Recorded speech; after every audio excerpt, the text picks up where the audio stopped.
As we close out the year 2023, I would like to say this has been a very memorable year for movies. For me, one of the most memorable parts of this year is that it marks the 30th anniversary of what is my favorite animated movie of all time, Tim Burton and Henry Selick's The Nightmare Before Christmas. Sadly, not everyone who worked on the film was here to celebrate this milestone. This includes scriptwriter Michael McDowell, storyboard supervisor Joe Ranft, and actors William Hickey, Glenn Shadix, and Paul Rubens. And then, in September, it lost the man who contributed so much to the film's visual aspects. What we're trying to avoid is looking like we're doing tricks. A month before the film would be celebrating its 30th birthday, Pete Kozachik, the director of photography for The Nightmare Before Christmas, sadly passed away. Of all his achievements, The Nightmare Before Christmas is definitely Kozachik's finest work, as it was here that Kozachik actually wrote the textbook on how to do feature film stop-motion cinematography. He actually writes about doing the cinematography for The Nightmare Before Christmas in an article titled Stop Motion Without Compromise. A link to the website will be in the description, and I would very much appreciate it if you checked it out. Kozachik and Selick both realized that stop motion alone would not be enough to hold an audience's attention for an hour or so they needed something more to captivate audiences. Kozachik decided on his part that it would use the same cinematography techniques that are utilized in live action films. They would use the same lighting techniques that are used in live action, they would use unrestricted camera movement, and they would utilize special effects to enhance the shots. For the lighting of the Halloween Town sets, Kozachik saw inspiration from the old black and white horror movies. And contrasting this, of course, you have the Christmas Town sets, in which they used warmer lighting to convey a sort of nighttime carnival look that Henry Selick desired. The sets themselves were lit with practical lights, whether it be like the Christmas lights, or the street lights, or candles, or anything like that.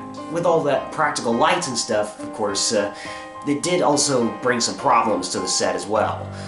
Occasionally, of course, the lights would go out. That meant they would have to find the bulb that went out, get another bulb, match the brightness of the bulb to the one that they are replacing, and then replace it. If the lighting is inconsistent in the shots, then it just ruins it. And Kozachik, of course, also got very creative with the lighting as well in certain parts. For Sally, he lit up her face with what's known as glamour lighting. And it was actually used to highlight female leading actresses in the 1940s. And of course, he used a lot of ultraviolet lights for the iconic Oogie Boogie song sequence. One particular moment that I think about in how Kozachik was able to get very creative with the lighting is in the town meeting song. And so early on in the sequence, Jack Skellington is describing Christmas Town to the citizens of Halloween Town, and he's lit by the spotlights that the mayor has on him, the bluish-white spotlight. Then he starts, of course, telling about Santa Claus, and he uses all this like creepy terminology to help convey it to the citizens of Halloween Town to help them understand, and the lighting changes as well. It becomes darker and has a sort of greenish sort of look, tone, to convey how he's shifting gears in order to convey a different tone that the citizens of Halloween Town will understand. And then, of course, Jack finishes with an extra flourish in telling them the name of the fearsome king of Christmas Town, and the lighting again complements that by going an extra step and goes all red on that in that moment. It's a very impressive moment for me. Then, of course, we come to the camera movements that the film uses. I've actually seen some of the stuff that they did behind the scenes, where they had like a special rig that would break down the movement of that could move a camera by means of computers and stuff, and then break down the movement into individual frames. And this, of course, required a lot of coordination between the cameramen and the animators, and a lot of preparation, so in order for it to get the shot right. Kozachik, of course, uses camera movement in a way that cinematographers are supposed to use it, such as to follow the action of a movie or to reveal something. But also the camera movement comes really in handy during all the musical sequences. It really complements them and makes them feel more lively and helps contribute to the live action feel of the film. Some good moments of camera movement that I think of. Of course, there's the opening shot where the camera is moving down, goes through the Halloween Town door, past the scarecrow, and then through the graveyard and stuff. It looks very much like a single shot. And of course, there's also a bit from poor Jack, in which Jack is lamenting about how his Christmas plans have failed, and the camera is spinning around him throughout. For me, this is such a great shot because the camera swirling around him is very much a representation of how Jack is disoriented at this point. You know, he doesn't know exactly what to do now. He's very confused, trying to figure out what went wrong.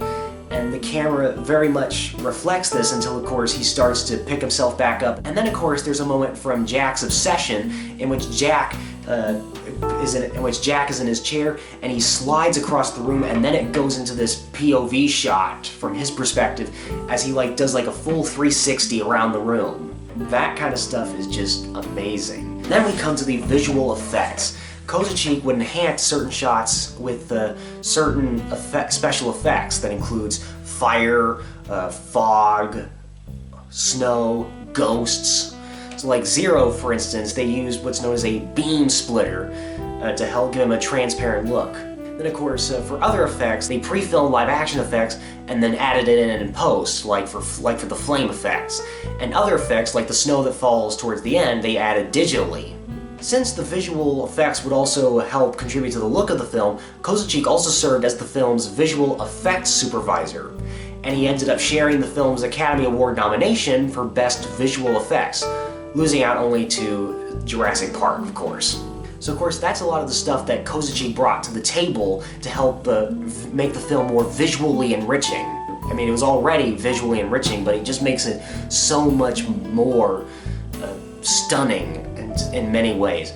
And of course, I've talked about all this, but I haven't yet talked about how he uses cinematography to place emphasis on when it's needed. He uses blocking very effectively, and of course, like the weird camera angles and stuff to enhance the German expressionist feel. Kozachik would go on later, of course, to do several other stop-motion movies, but it's still for The Nightmare Before Christmas that he will be best remembered. He brought so much to the table, and he effectively set the standard for doing cinematography in stop-motion animation, and he contributed to making The Nightmare Before Christmas one of the most beautiful and visually stunning animated movies of all time.